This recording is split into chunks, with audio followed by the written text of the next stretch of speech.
Eu quero convidar você para abrir sua Bíblia no livro dos Salmos. Nós vamos ler mais uma vez o texto que já foi lido aqui nessa noite, o Salmo 1. É a partir dele que nós vamos nos basear para falar desse tema, a felicidade do homem que serve a Deus. Então, com toda atenção, nós vamos ler a palavra do Senhor no Salmo de número 1. Diz assim: Bem-aventurado aquele que não anda no conselho dos ímpios, não se detém no caminho dos pecadores, nem se assenta na roda dos zombadores. Pelo contrário, seu prazer está na lei do Senhor, e na sua lei medita dia e noite. Ele será como a árvore plantada junto às correntes de águas, que dá seu fruto no tempo certo, e cuja folhagem não murcha. Tudo o que ele fizer, prosperará. Não é assim com os ímpios, ou os ímpios não são assim. Eles são como a palha que o vento dispersa, espalha. Por isso os ímpios, eles não prevalecerão no julgamento, nem os pecadores na assembleia dos justos. Porque o Senhor recompensa o caminho dos justos, mas o caminho dos ímpios traz destruição. Que Deus abençoe sua palavra em nossos corações.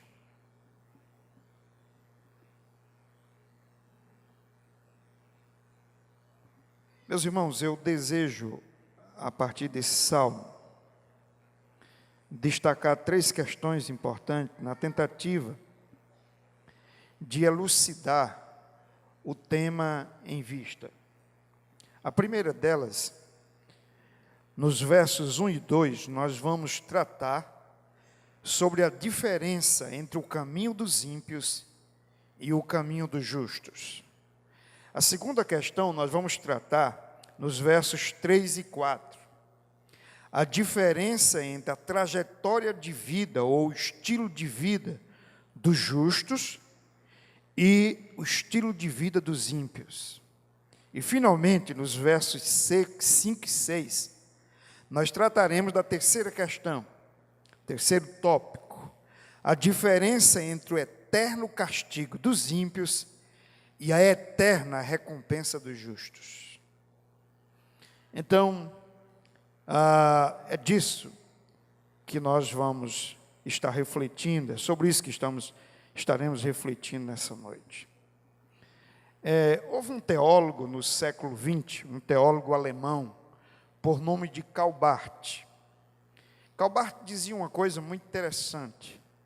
Ele dizia que nós deveríamos ter a Bíblia numa mão e o jornal na outra. E que nós deveríamos usar a Bíblia para responder às questões e os dramas dos quais o jornal estaria tratando. Porque ele entendia que a Bíblia era suficiente para responder aos grandes questionamentos, aos grandes dramas, aos grandes desafios de qualquer época. E, portanto, eu acredito nisso. Por isso que sempre que eu vou tratar de algum tema, eu tento de alguma maneira me situar dentro da cultura. E então deixe eu pensar um pouco com vocês sobre qual é o conceito ou a ideia de felicidade que essa cultura nos transmite. Ou de que maneira essa cultura nos ensina que a gente pode ser feliz.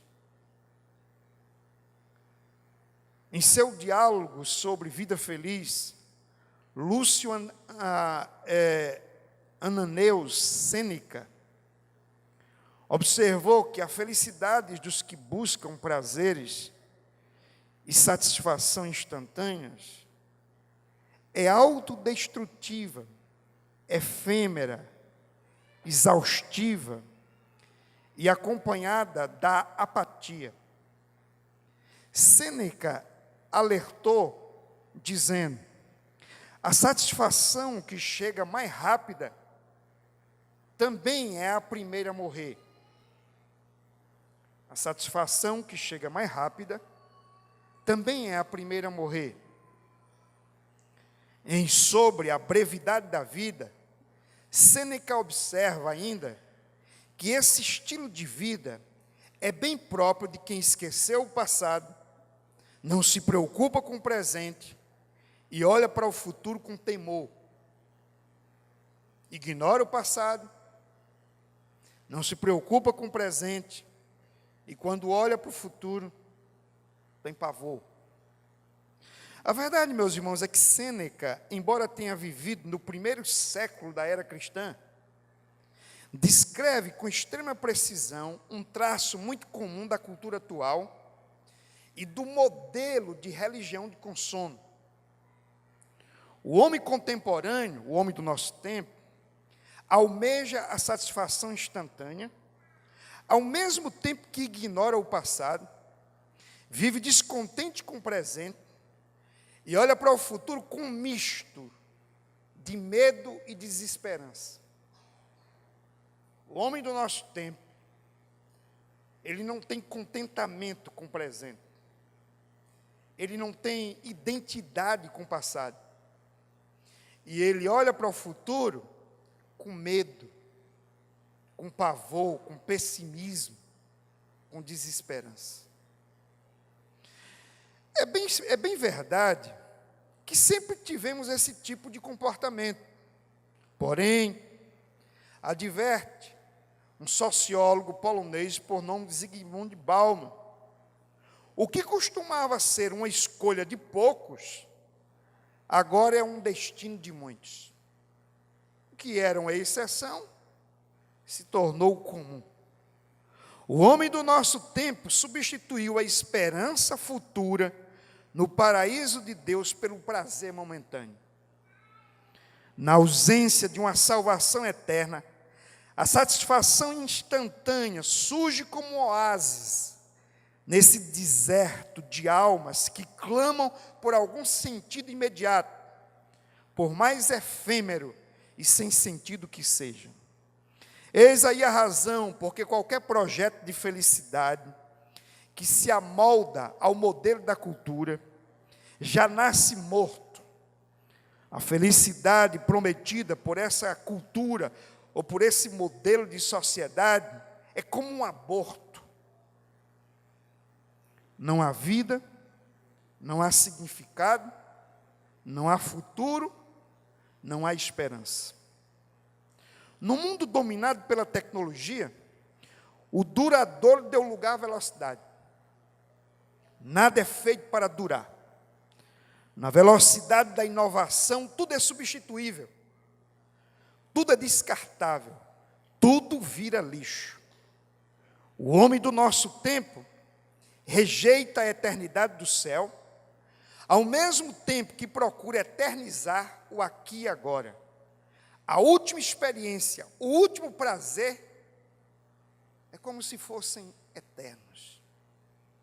Só que depois dessa eternidade momentânea, vem o vácuo, o vazio da alma, o tédio, a depressão, a apatia, a ausência de significado, a falta de esperança. Enfim, a vida se torna, como diria o filósofo Jean-Paul Sartre, uma tragédia. Ou como disse um outro filósofo, um viver para a morte. Parece que a vida é apenas uma espera pela morte. E assim caminha o homem do nosso tempo. Só que ele não suporta viver assim. Então ele se atira nos braços do consumismo, das experiências, sempre em busca de uma adrenalina a mais, que lhe diga que a vida tem sentido. Ele precisa acreditar nisso, do contrário restará o suicídio. Resumindo, nesse contexto, substitui-se a esperança da felicidade eterna pelo prazer imediato. O caráter é negociado em troca de fortes emoções. A ética é sacrificada em detrimento do sucesso, do poder e do prazer. A espiritualidade ou a religiosidade é utilitarista, de modo que no mercado da fé, o que importa mesmo é degustar a última novidade religiosa, por mais transgênica, falsificada que ela seja. Mas do que é que esse salmo está tratando? Esse salmo trata de felicidade. Porque ele começa dizendo, bem-aventurado é o homem. E a palavra bem-aventurado na Bíblia quer dizer feliz. Então, quem é o homem feliz? Quem é o homem bem-aventurado? Quem são as pessoas que ainda encontram felicidade no presente século? Não nele, mas no Deus de todos os séculos e de toda a eternidade. Quem é? Nesse salmo, meus irmãos, há uma coisa muito clara, que encontramos em toda a Bíblia. 2 caminhos são postos diante da humanidade. 2 e não mais do que 2. Um é o caminho da bênção, o outro é o caminho da maldição. O caminho da maldição é o caminho da desobediência. O caminho da bênção é o caminho da obediência. Deus promete abençoar o caminho da obediência e amaldiçoar o caminho da desobediência. Um é o caminho de Cristo, o outro é o caminho do diabo. Um é o caminho do crente piedoso, o outro é o caminho dos que amam o pecado. Um é o caminho da sabedoria, o outro é o caminho da loucura, da tolice. Um é o caminho de luz, o outro é escuridão, cegueira, engano. Um é o caminho da vida, da paz e da esperança. O outro é o caminho da morte e da eterna perdição. Um é um caminho bem-aventurado, o outro é sofrimento, agonia, pavor, choro e ranger de dentes. Não nessa vida exatamente, mas principalmente por toda a eternidade. Nós não podemos falar de felicidade pensando apenas nesta vida. Eu estaria pensando em felicidade apenas nessa vida, se eu entendesse que essa vida, ela é mais longa do que a vida eterna. Mas uma vez que isso aqui é nada quando comparado com a eternidade, a minha preocupação maior, quando o assunto é felicidade, não é o que vai acontecer amanhã, é o que vai acontecer depois dessa vida. O pecado, o mundo, o diabo oferece felicidade por um momento. A felicidade do prazer, de uma experiência, seja no sexo, na bebida, nas drogas, na comida ou em qualquer outra coisa. Mas o Deus dos céus nos dá uma felicidade que começa aqui, cujo prazo de validade não se vence nunca. Ela progride, aperfeiçoa e chega à sua plenitude, a glória eterna. Bem-aventurado são aqueles que gozam da esperança prometida aqui nas Escrituras. O homem piedoso será feliz, pois o seu coração volta-se para os tesouros dos céus. Quanto ao homem que rejeita a lei do Senhor, mesmo que desfrute de sensações momentâneas de felicidade, haverá de ter um final miserável e absolutamente indesejável. Então, queridos, esse é o primeiro dos salmos. E não por acaso, o escritor, ele juntou todos esses salmos e decidiu que esse seria o primeiro. O primeiro de 150. E ele trata de sabedoria. Ele trata de temor. Ele trata de felicidade. Ele trata da vida terrena. Mas ele trata da eternidade. Ele trata dos ímpios. E do destino dos ímpios. E ele trata dos servos de Deus e do destino que eles terão. Por isso, esse salmo é um ótimo texto para a gente pensar sobre a verdadeira felicidade. A felicidade que só está garantida, prometida e reservada por Deus para aqueles que o amam e o temem, sabendo que Ele é o único Deus verdadeiro, que não há outro além dEle. Por isso a Ele tributamos honras e glórias. Então vamos para os nossos tópicos, os nossos argumentos, na tentativa de explicarmos esse salmo e o tema proposto. Primeiro, esse salmo então trata da diferença entre o caminho dos ímpios e o caminho dos justos. O salmo começa com uma bem-aventurança. Com isso, o salmista deseja destacar que existe uma clara diferença entre o ímpio e o justo. Os valores, os costumes, os relacionamentos de um não são exatamente o de outro. O salmista mostra que o caminho da felicidade implica em duas ações, uma negativa e outra positiva. Ou seja, você quer ser feliz? Ele mostra o que não fazer e o que fazer. Nessa ação negativa, ele diz, não faça isso. Na positiva, ele diz, você deveria fazer isso. Então veja o verso 1.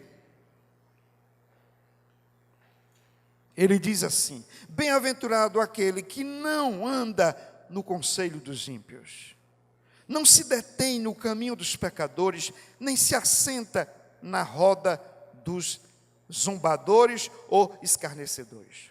Meus queridos, observe que o salmista começa falando de um determinado tipo de pessoa com quem o justo jamais deveria se juntar. A razão é que seus conselhos são ímpios, seu caminho é de pecado e seus amigos são escarnecedores.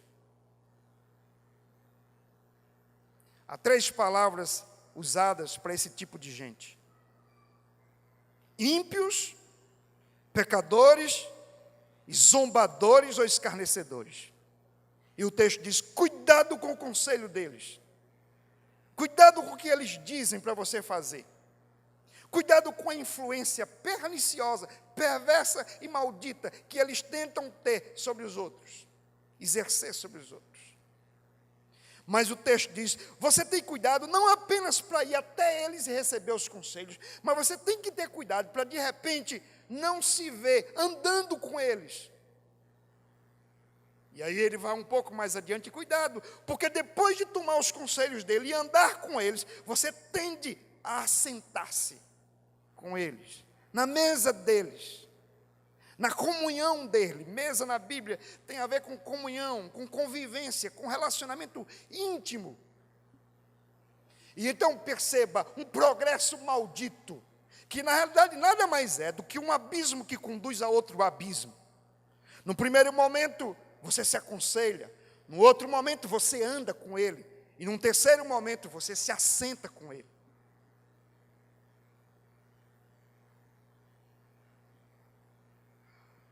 O caminho do ímpio é um caminho de abismo, e que só termina na escravidão.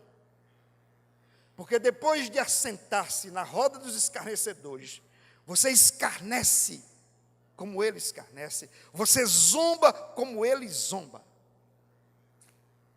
E deixa eu dizer uma coisa para você. Alguém que anda, detém-se, assenta-se com gente dessa natureza, são pessoas, são pessoas que estão dando passos, um passo depois de outro, na direção do inferno. Ouçam isso. São passos depois de outros passos, na direção do inferno. Muitos, ao seguirem esse trajeto de morte, jamais reencontram o caminho da vida. E aí me permita dizer uma coisa. Sinceramente, eu não pregaria o Evangelho se eu entendesse que a minha pregação seria ouvida por esse homem, por esse tipo de gente. Eu não pregaria. Porque alguém que se assenta na mesa dos escarnecedores, depois de andar com eles e se aconselhar com eles, jamais daria ouvido à minha pregação. E então, por que é que eu prego o Evangelho? Porque eu creio que há um Deus soberano, que na sua graça é capaz de encontrar gente assim. E de quebrar as algemas do pecado, e dar um novo coração transformado e regenerado, conforme cantamos aqui. E muda a sua mentalidade, e guia o seu caminho, tirando o véu dos seus olhos, e consequentemente, ele passa a ser uma nova criatura, gente que começa uma vida nova. Mas isso não acontece, a menos que aquele que recebeu todo o poder nos céus e na terra, o transporte do império das trevas para o reino de luz. E por isso eu creio que o Evangelho é o poder de Deus para salvar vidas, porque enquanto estou aqui pregando, eu acredito que a fé vem pelo ouvir a palavra de Deus, e que Deus pode ministrar fé no seu coração, a fé que salva. E então, você nunca mais será a mesma pessoa, porque o Senhor fará de você uma nova criatura. Amém. E então você estará se enveredando pelo caminho da luz, o caminho da vida, e experimentará a paz, a alegria e o gozo que o mundo não dá, mas que Deus dá e o diabo não pode roubar.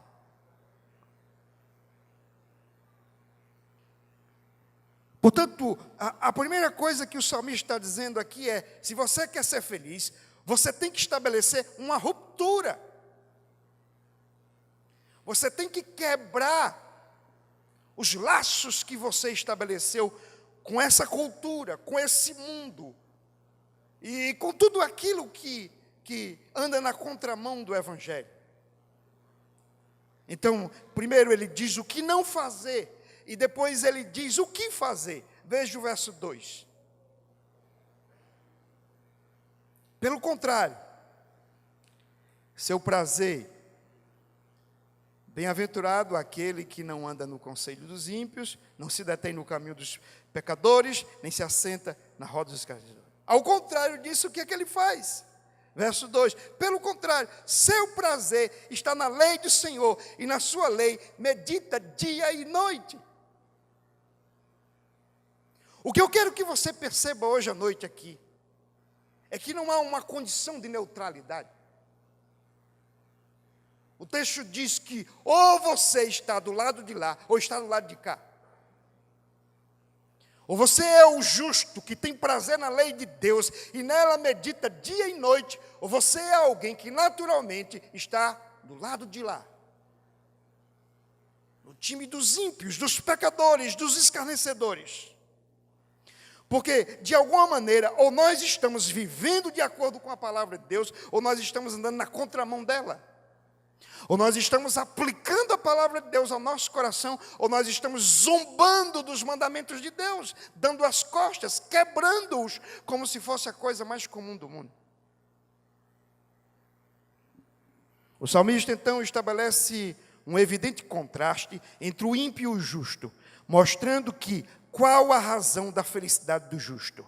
O justo é alguém que tem prazer na lei de Deus e nela medita dia e noite. Qual é a essência da felicidade? É quando eu encontro prazer em Deus e nas coisas de Deus.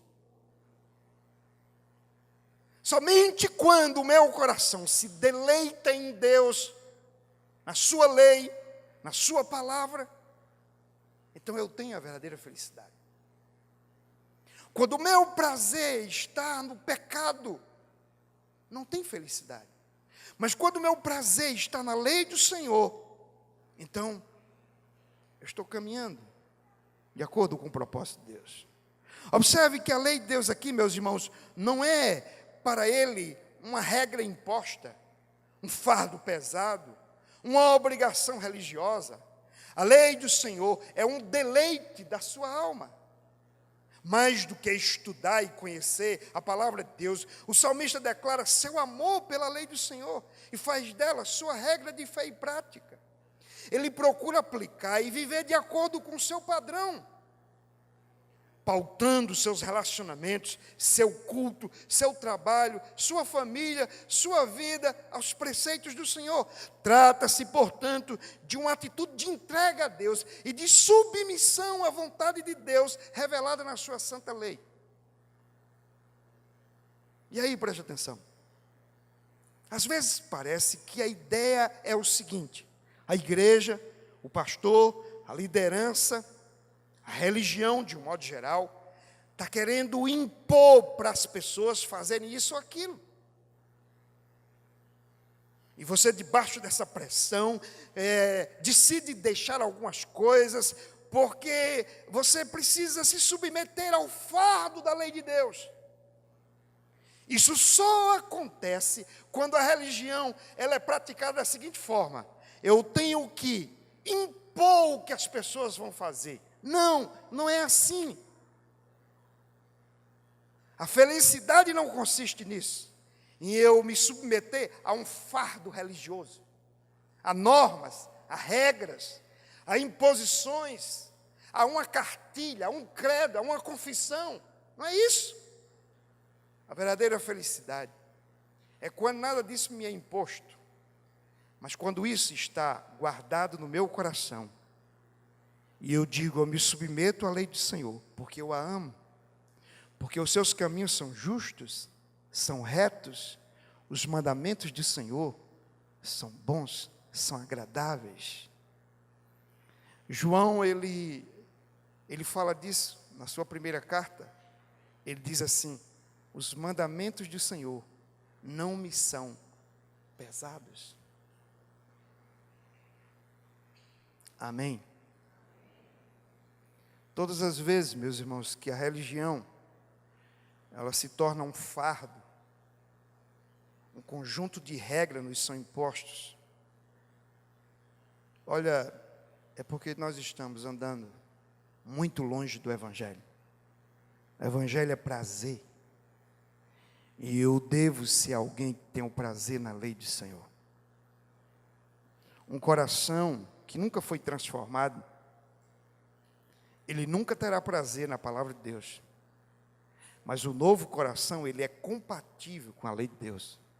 Ele ama a palavra de Deus. E a palavra de Deus é o seu prazer.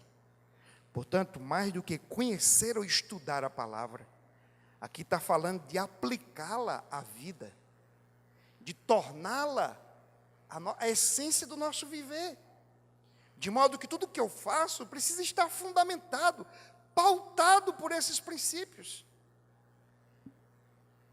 Se você quiser servir a Deus fielmente, você terá que estabelecer uma ruptura com o mundanismo. O fato é que ninguém poderá respirar um ar poluído sem se contaminar. Também é verdade, ninguém poderá adotar para si os conselhos dos ímpios sem contaminar a mente e os pensamentos. Em pouco tempo, o modo de andar do ímpio tornar-se-á o modo de você também andar. Quando você pensar que não, sua vida se tornou um escândalo, uma profanação, uma zombaria e um escárnio para o Evangelho, porque apesar de estar na igreja, você anda como os ímpios, você segue os seus conselhos, adota o padrão dele, os costumes dele. É por isso que no Salmo 119, o verso 115, o salmista diz o seguinte: longe de mim, malfeitores, para que eu guarde os mandamentos do meu Deus. Longe de mim, todos aqueles que querem me separar da comunhão do Senhor. Renunciar o caminho dos ímpios é o primeiro passo para um viver piedoso e feliz. O arrependimento é o primeiro passo para a santidade. A comunhão começa com conversão. Seguir a Cristo é, antes de tudo, negar a si mesmo. E a nova vida só começa quando o velho homem é crucificado. Enfim, ninguém poderá agradar a dois senhores. Não existe comunhão entre dois jugos desiguais. O revestir-se do novo homem está precedido do despojar do velho homem. Um vaso para ser cheio do Espírito precisa, antes de tudo, que seja esvaziado de toda impureza e todo pecado. Mas o que é que nós aprendemos? Nós do século 21. Que a gente pode servir a Deus e agradar o mundo. Que a gente pode estar na igreja e andar de mão dadas com o pecado. Que a gente pode ser crente e ter e permanecer na mesma escala de valores dos ímpios. As nossas prioridades são as deles.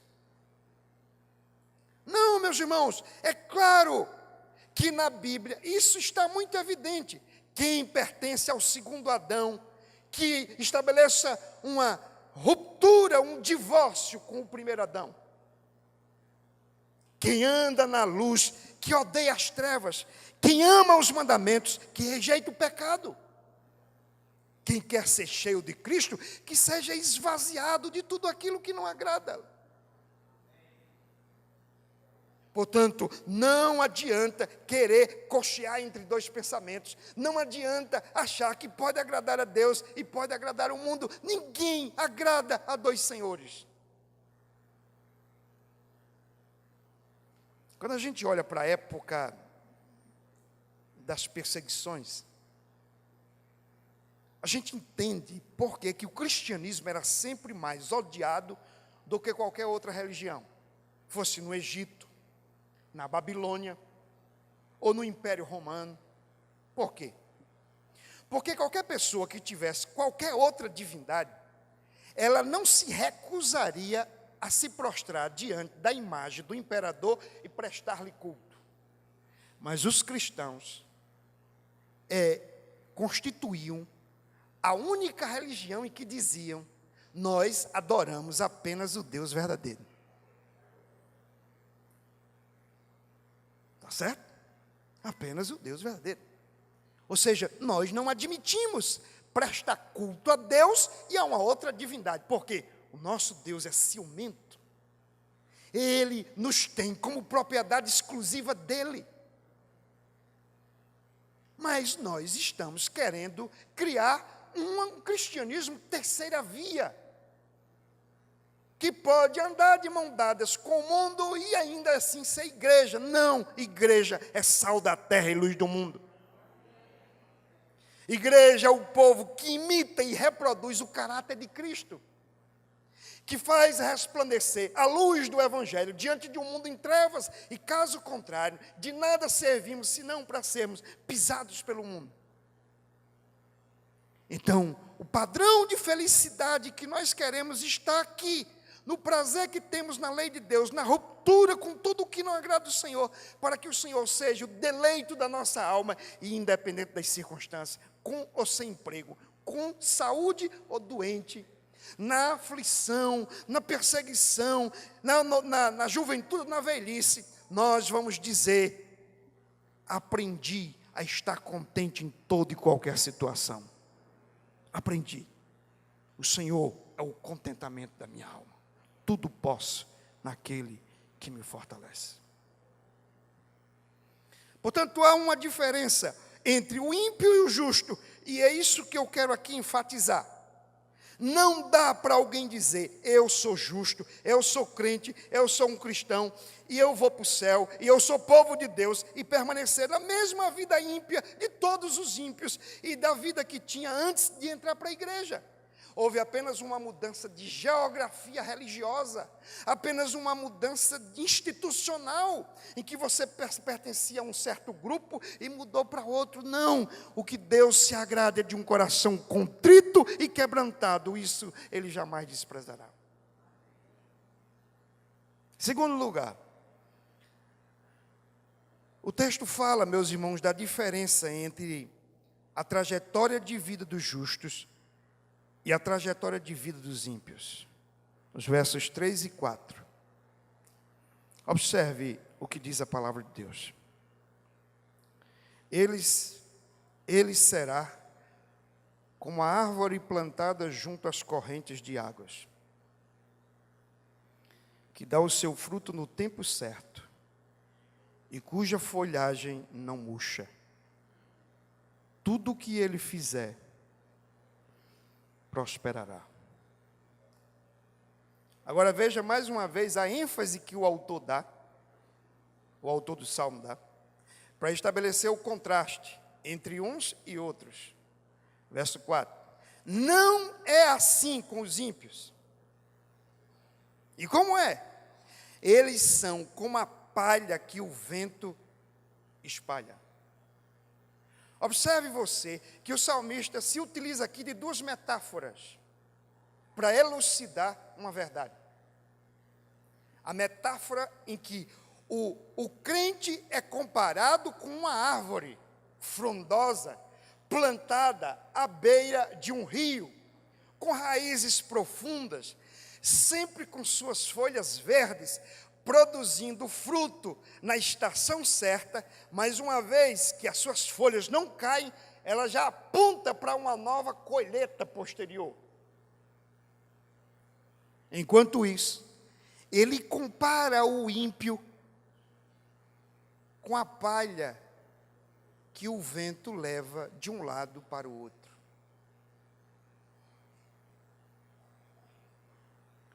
Portanto, o estilo de vida dos justos é totalmente diferente do estilo de vida do ímpio.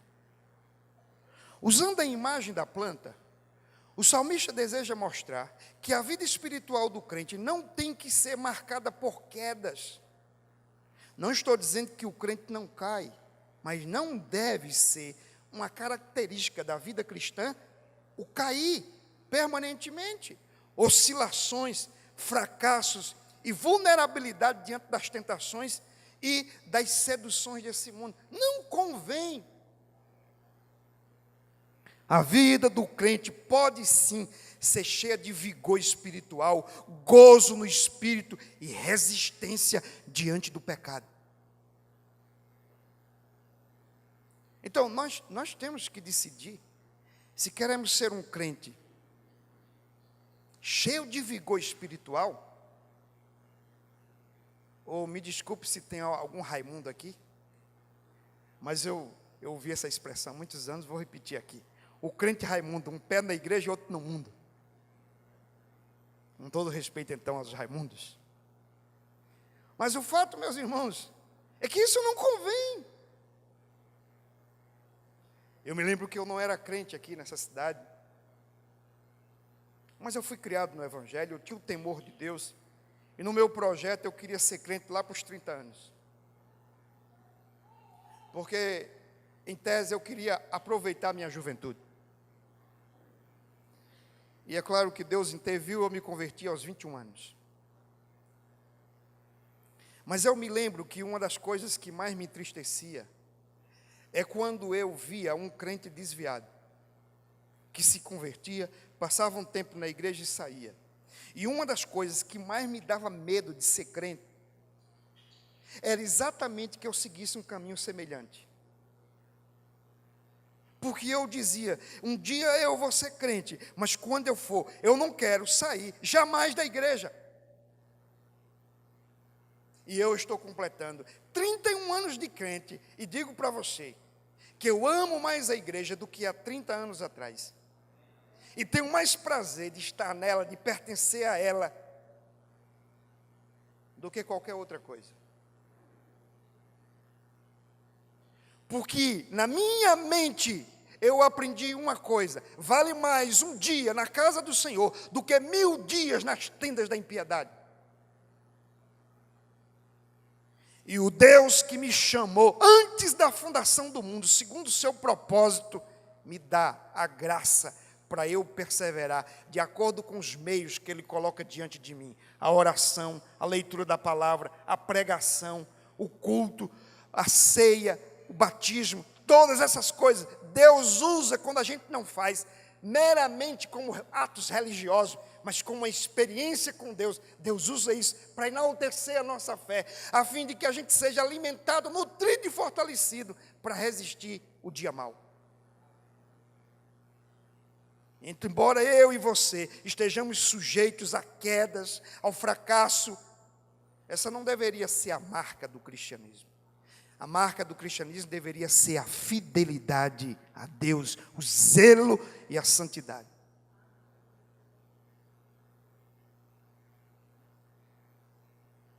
Então, meus irmãos, essa imagem de uma árvore à beira de um rio, produzindo fruto, frondosa, raízes profundas, mesmo que venha agora uma seca, uma estiagem, ela vai conseguir extrair a seiva que ela precisa, o líquido que ela precisa, ela vai permanecer ali. Assim tem que ser o crente, mesmo que venham os tempos de vacas magras, ele está dizendo: o meu Deus continua sendo o meu Deus. O crente então é comparado a uma árvore que não apenas resiste o sol quente e aos ventos fortes, mas que sobretudo produz bons frutos. E aí você pode associar esse texto àquele de Mateus 7. Jesus disse: pelo fruto o conhecereis. Como é que eu vou saber se uma árvore é boa? Pelo fruto o conhecereis. Embora a felicidade do justo esteja em Deus, sua esperança esteja centrada na eternidade, o texto diz que Deus também uma pessoa aqui nessa caminhada. De modo que, como é que termina esse versículo de número 3? Tudo quanto ele fizer, prosperará. Eu costumo brincar com meus amigos, pastores, que eu não acredito na teologia da prosperidade, mas eu acredito na prosperidade da teologia. Ou seja, se eu ando de acordo com a palavra de Deus, Deus também promete minha bênção. E eu não devo delimitar essa bênção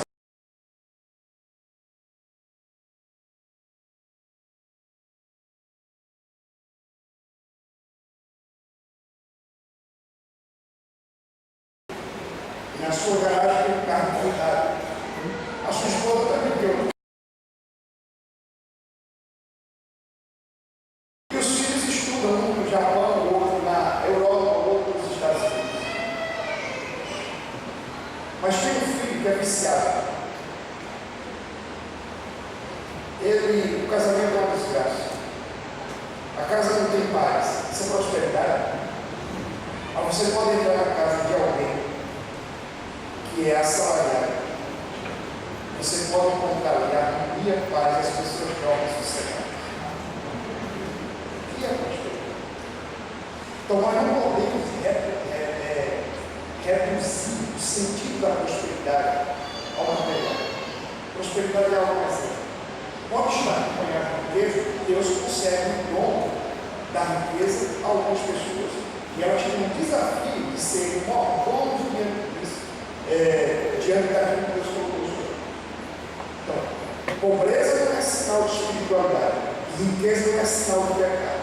Tanto a pobreza pode levar ao pecado da maledicência, como a riqueza pode levar ao pecado da avareza. Ambas são provações diferentes, mas são provações. E em ambas você você tem que ser um crente fiel. Amém?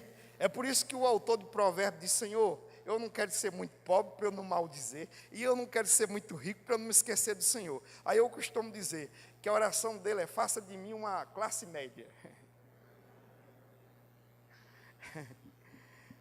Mas esse versículo de número 3 está dizendo: olha, tudo quanto ele fizer, prosperará. Você conhece gente assim? Ela pôs a mão aqui, as coisas andam. Ela põe a mão na casa, as coisas andam. Põe a mão na igreja, as coisas andam.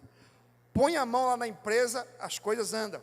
Onde ela põe a mão, José era assim, foi para a casa de Potifar, começou a administrar, o homem progrediu. Ele foi para um presídio velho, naquela época era pior do que hoje. Aí ele administrou o presídio, colocou ordem lá, administrou, e de lá ele saiu e se tornou o primeiro ministro do Egito. Tinha um plano econômico bolado na cabeça. Administrou o Egito, prosperou tudo quanto ele colocava a mão, prosperava. Agora tem gente que é o contrário, tudo que ele põe a mão, vira uma desgraça. O texto está dizendo que Deus também é o Deus que dá dons aos homens e que os abençoa em suas ações aqui na terra, para que Deus seja glorificado nessas coisas. Agora veja o verso 4. Nesse contraste que o salmista faz, ele diz o seguinte no verso 4: não é assim com os ímpios. Eles são como a palha que o vento espalha. A ideia aqui é o seguinte: chegou o tempo da colheita, o agricultor vai para a roça e traz os frutos. Aí ele vai separar o fruto da palha, o trigo, o feijão, o arroz, né? E depois que ele tira ali os caroços, o vento facilmente leva a palha, porque a palha é leve, sem conteúdo. Assim é o ímpio, não tem conteúdo, não tem consistência, não tem solidez. O vento leva de um lado para outro, o pecado o conduz, o diabo o seduz. Olha que vida miserável. Um é comparado com uma árvore firme, frondosa, produtiva, relevante. O outro é considerado palha, sem sentido, sem significado, sem valor, sem serventia. O vento espalha. Não tem rumo, não tem direção, não tem foco. Tem gente que é assim. Meus queridos, os servos de Deus são diferentes. Depois de destacar a qualidade da vida do justo, comparando a árvore frutífera, o salmista estabelece o contraste ao declarar: os ímpios não são assim. É impossível que aquele a quem o Deus do céu conhece pelo nome não seja na terra conhecido pelo seu caráter. O padrão de conduta do justo se fundamenta na lei do Senhor e na recusa de viver segundo a vereda dos ímpios. É por isso que o seu caráter pode ser reconhecido através das suas ações: bondade, justiça, coerência e ética. Como o Brasil está precisando de gente assim, de uma igreja assim. Eu pertenço à igreja, amo a igreja, mas sou um crítico da igreja. Porque o que está acontecendo hoje é que as pessoas entram numa igreja evangélica, decidem fazer parte dela, mas não abraçam o evangelho. Citam o nome de Cristo, aprendem a dizer Senhor, Senhor, mas se recusam a fazer a vontade dele. Nós precisamos de justos, de crentes piedosos, através dos quais Deus seja glorificado. Amém? Efésios 4, verso 14, Paulo diz: para que não sejamos mais inconstantes como crianças, levados ao redor por todo o vento de doutrina, pela mentira dos homens, pela sua astúcia na invenção do erro. E chama a atenção para que o crente não seja como o ímpio, levado pela mentira, pela mágoa, pelo ressentimento, pela intriga, pela contenda, pela má conduta, pela esperteza. Mas que os crentes sejam conduzidos pela lei do Senhor, pela palavra de Deus. Então, meus irmãos, o que estamos aqui discutindo não é a superioridade de uma religião sobre outra, não é qual é o melhor endereço, a melhor placa para a gente seguir. O que estamos discutindo aqui hoje é até que ponto ser crente nessa geração significa, de fato, introduzir a lei de Deus no coração e andar de acordo com o seu padrão ético, moral e espiritual. Isso conduzirá à verdadeira felicidade. A terceira e última questão é a diferença entre o eterno castigo dos ímpios e a eterna recompensa dos justos. Aqui tem uma semelhança. É que ambos são eternos, mas um é castigo, o outro é galardão. Eu quero que você preste muita atenção no que eu quero explanar nessa última questão. Olha os versos 5 e 6. Por isso os ímpios não prevalecerão no julgamento, nem os pecadores na assembleia dos justos.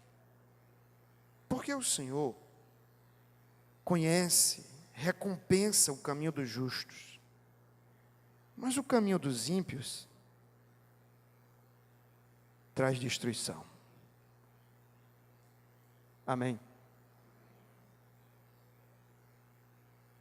O verso de número 5 diz: por isso os ímpios não prevalecerão no julgamento, nem os pecadores na assembleia dos justos. O texto está dizendo que aqueles que viveram uma vida de pecado aqui na terra não subsistirão diante do trono de Deus. Portanto, o que está sendo dito aqui é que haverá um dia de julgamento em que todos estarão diante do trono de Deus e irão prestar conta do que fizeram ou deixaram de fazer. E que naquele dia eles não suportarão a sentença que receberão de Deus. As palavras de sentença queimarão como labareda em suas mentes. Suas almas experimentarão o prenúncio da separação eterna de Deus. Não haverá nenhuma misericórdia, nenhuma graça ou tolerância. Os únicos sinais da presença de Deus será de justiça, ira e vingança. O tempo da vingança do nosso Deus terá chegado, e nesse dia, mais do que nunca, Deus há de ser fogo consumidor. Portanto, o que está sendo dito aqui é que diante desse julgamento de Deus, os ímpios não suportarão. Por isso que a Bíblia diz que vai haver choro e ranger de dentes. Nós aprendemos, de acordo com a ideia medieval, que inferno era um bocado de cão com tridente na mão, o diabo reinando no inferno e fazendo mal àqueles que foram para lá. Esqueçam isso. Você não vai encontrar nada disso na Bíblia. Isso é fruto da cultura medieval. Mas eu vou dizer o que é inferno para você. Antes de dizer o que é inferno, deixa eu dizer, há um atributo que diz que Deus é onipresente. O Salmo 139 diz que é impossível que haja um lugar em que Deus não esteja presente. Então há uma pergunta: Deus estará ou não presente no inferno?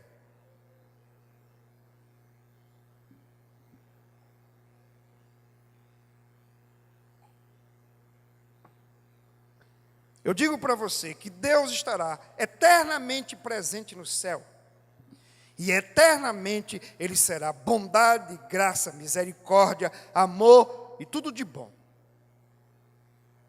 Mas eu digo para você que Deus estará eternamente presente no inferno. E que lá Ele será ira, vingança e juízo. Deus revela a sua presença de acordo com o seu propósito. No céu, Ele revelará a sua glória, a sua majestade, a sua bondade e a sua luz. No inferno, Ele revelará a sua vingança, a sua ira e o seu temível poder. Então, o que é o inferno? É os homens eternamente debaixo da vingança de Deus e da ira de Deus. Então, o diabo não vai reinar no inferno. O inferno é inferno, não porque o diabo está lá. O inferno é inferno, não porque tem fogo ardente. O inferno é inferno, porque o homem estará totalmente destituído da graça de Deus, totalmente distante da bondade de Deus e do amor de Deus, estará totalmente entregue ao eterno castigo divino.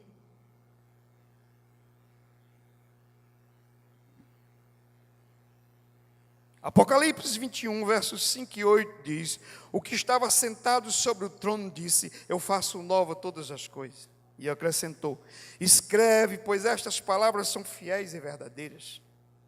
Mas quanto aos covardes, incrédulos, abomináveis, homicidas, adúlteros, feiticeiros, idólatras e todos os mentirosos, a sua parte será no lago ardente de fogo e enxofre, que é a segunda morte. Pastor, o tema é felicidade e você está falando do inferno. Deixa eu dizer uma coisa. Eu preciso falar disso, porque se criou a ideia de que o inferno não existe, ou que o inferno é aqui, ou que Deus é tão bonzinho que Ele não vai mandar ninguém para o inferno no final. Esse negócio de julgamento final vai terminar em pizza. Eu digo para você que essa é uma mentira que o diabo está semeando. O inferno existe, Deus separará os ímpios dos justos, e portanto o ímpio não permanecerá na congregação dos justos. O que significa isso? Significa dizer que no meio das congregações, igrejas, nas assembleias dos justos, há ímpios, mas no dia do juízo, eles não permanecerão. Deus separará o joio do trigo. Deus separará as ovelhas dos cabritos. E, portanto, o ímpio poderá permanecer com trejeito de crente dentro da congregação dos justos, cumprindo um dever religioso, aparentando uma piedade que não existe, apenas nesse estágio terreno. No dia do juízo, ele não permanecerá na congregação dos justos. Então, essa mensagem é um alerta.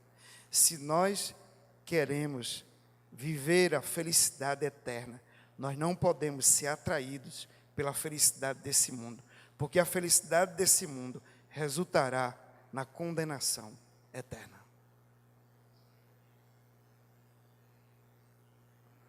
O falso crente, então, poderá perfeitamente permanecer por algum tempo na congregação, na igreja de Deus, porém, depois do dia do juízo, tudo virá à tona e ele não poderá permanecer na casa de Deus. O salmista diz, então, que o ímpio não subsistirá no dia do juízo. Você sabe o que significa isso?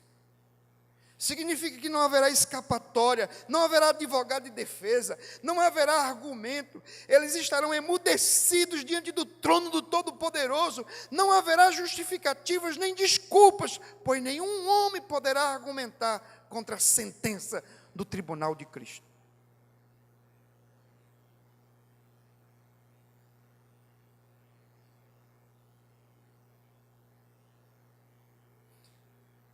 Há uns 3 anos atrás, uma senhora na igreja me procurou e disse, pastor, eu estou saindo da igreja, porque pessoas da igreja adventista do sétimo dia, se tiver alguém aqui, me perdoe, mas isso é público. Elas me disseram que o inferno não existe. E pastor, eu amo muito a minha família. E ninguém é crente. E eu não consigo imaginar meus familiares indo para o inferno. De modo, pastor, que eu achei essa doutrina muito atraente. E eu estou indo para lá, porque de acordo com o que eu aprendi, no final não haverá inferno. O máximo que acontecerá é que as almas serão aniquiladas. E ninguém sofrerá por toda a eternidade. Eu disse, minha irmã, a senhora se lembra que eu te discipulei e batizei? Eu acho que eu tenho o direito de lhe fazer um pedido. Se a senhora puder atender, eu agradeço. Eu quero que a senhora traga esse material e me dê a oportunidade de estudá-lo durante umas 4 ou 5 semanas. E ela disse, tudo bem, pastor. Eu aceito. E eu comecei toda semana, marcava um dia com ela, e ia estudar a revista que eles tinham dado para ela. E quando foi no final, ela disse, pastor, eu não vou sair da igreja. Eu vou permanecer aqui. Eu disse, minha irmã, preste atenção. Eu gostaria muito de lhe dizer que o inferno não existe. Mas eu não tenho o direito de contrariar as Escrituras para lhe dar uma mensagem que seja conveniente. As pessoas estão querendo interpretar a Bíblia do seu jeito para ter uma mensagem conveniente. Eu sei que a doutrina do inferno é extremamente inconsequente com o modelo de cultura, mas não é a Bíblia que tem que se adaptar à cultura, é a cultura que tem que ser transformada pelo poder do Evangelho. A pior mentira que pode existir a pior coisa que pode existir não é quando você vai para o médico e ele diz que você está doente e precisa se tratar. É quando o médico é incapaz de detectar a doença que está dentro de você te matando.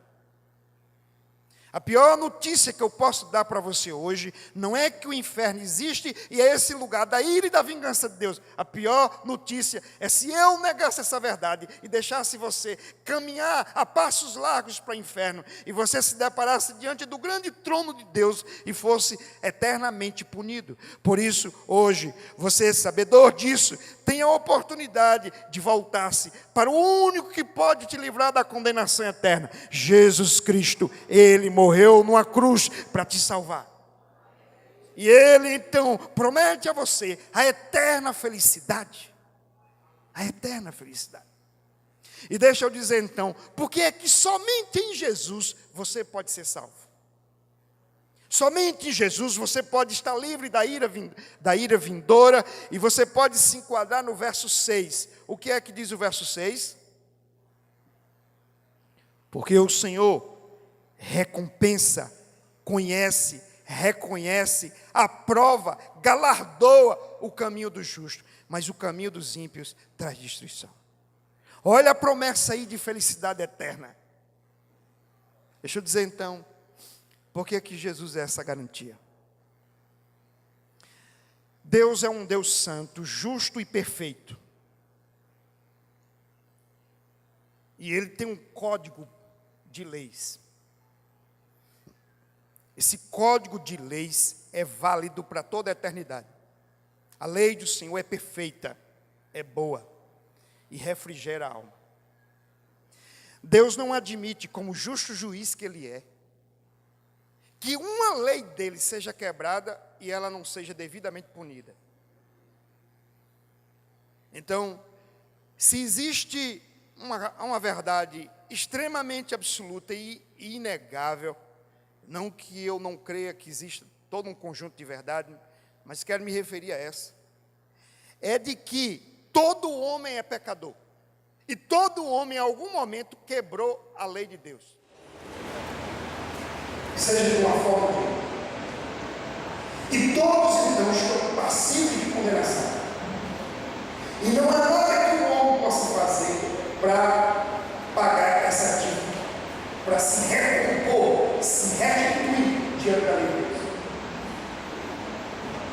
foi por isso que Jesus veio.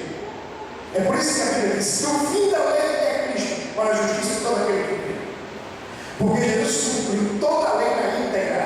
Em nenhum momento ele cometeu o pecado.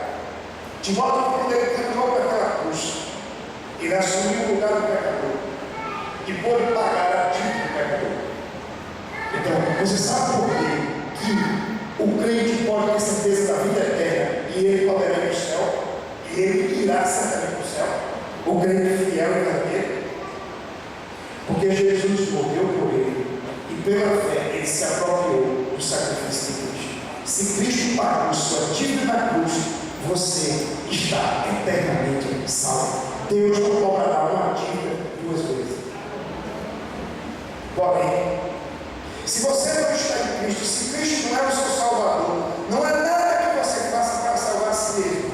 E uma vez que Deus não deixa sua lei impune, Ele cobrará essa dívida. Portanto, só há dois lugares e a dívida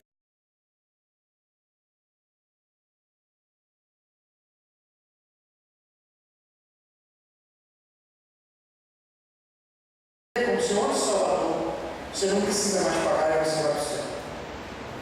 Mas se a sua dívida não foi paga em Cristo, você terá que pagar no inferno. E a eternidade toda não pagará essa dívida. Agora, sabe o que as pessoas dizem? Mas Deus não é justo se fizer isso. Quando nós estamos diante da justiça desse país e achamos que a justiça não estabeleceu a pena ao culpado de acordo com a lei, a gente diz que a justiça é o quê? Corrupta? Perversa? Então Deus é mais santo do que a justiça dessa terra. Amém? Portanto, meus irmãos, o verso 6 diz que Deus recompensará o justo. E quem tem essa esperança goza da felicidade. Eu concluo então me dirigindo a você que é crente. Eu quero desafiar você a consagrar sua vida a Deus, a amar a lei do Senhor, meditar nela dia e de noite, aplicá-la em toda forma de vida, em todo tipo de relacionamento, em tudo que você for fazer. E pode ter certeza, isso será motivo de gozo para a sua alma e Deus te abençoará mais na eternidade do que nessa própria vida. Segundo, você ainda não é crente? Você ainda não ama a lei do Senhor? Você ainda não aplica ela à sua vida? Eu quero desafiar você a entregar sua vida a Cristo e a viver exclusivamente para a glória dele, entendendo que só Jesus Cristo é o caminho, a verdade e a vida, e que só Ele é a sua salvação. Não busque o prazer, a felicidade, a realização nesse mundo. Tudo isso aqui vai passar. Passa o céu, passa a terra. A palavra do Senhor não passará. Confie nela, aplique em sua vida, e você será um homem que serve a Deus, uma mulher que serve a Deus, e a felicidade estará no seu coração, porque a felicidade é Deus entronizado em nossa vida. Que Deus o abençoe. Que Deus abençoe essa igreja. Muito obrigado pela oportunidade.